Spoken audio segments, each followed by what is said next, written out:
Hello everyone, welcome to the Radio Horror YouTube channel, and here is one of, I'm going to try and make it 10 parts, but we'll see how far we get when the movie comes out. We might go do these to the end of the year, covering the books of the late great author John Bellairs. John Bellairs is an author that I grew up with when I was 10 years old and I first discovered his books in the Captain James Daly Elementary School back in 1990 in Rockville, Maryland. I'm sorry, Germantown, Maryland, where I used to live. And the first book I discovered of his was The Figure in the Shadows. A couple years later, the second book I would discover his is the one we're going to talk about today, The Lamp from the Warlocks' Tomb. In this story, we're introduced to the character of Anthony Munday. I am introduced to the character of Anthony Munday, but he had been in previous books before, such as The Dark Secret of Weatherend. Him and Mrs. Eels, E-E-L-S, an elderly librarian, are usually hanging out together and solving these kooky supernatural mystery stories. The illustrations in this book are done by the late great Edward Gorey. He does the front, back, and inside piece cover. On the cover we have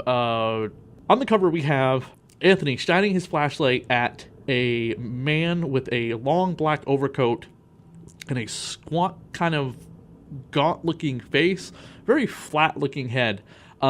This image, when I was a child, always reminded me of a drawing by Tim Burton, or maybe his penguin from the Batman Returns film. I'm not exactly sure why he doesn't look like the penguin at all, but that's what it reminded me of. What can I say?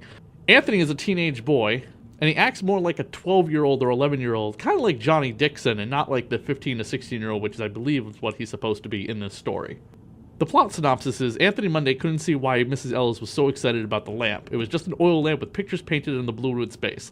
Little did they know the lamp was stolen from an underground tomb. This tomb, planned by the deceased Willis Knightwood, had been scene of occult rituals. When Anthony lights the lamp, monstrous forces are unleashed, forces even more terrifying than the resurrected ghost of the evil Mr. Knightwood. Can Anthony and Mrs.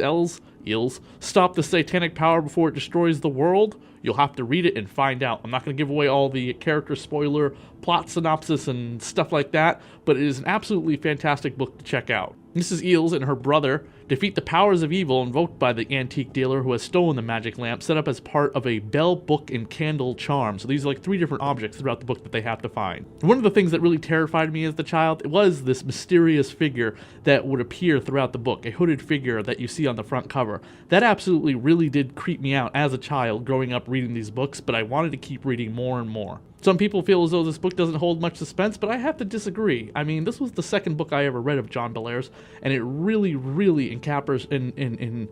captivated me.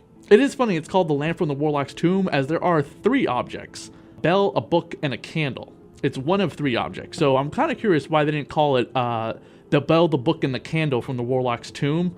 The lamp from the Warlock's Tomb does fit it, but I would have preferred it if it was called The Bell, the Book, and the Candle. One of the things I thought that made this book a really creepy book was the intense cliffhangers that you're left with sometimes, as the lamp is basically alluding to bringing back some type of all-powerful person, which again, I'm not going to give into too much detail about it, but the occult ritual aspect of the book and the dark, moody, gothic overtones that you get through this story is what really makes it one of my favorite stories by John Bellairs.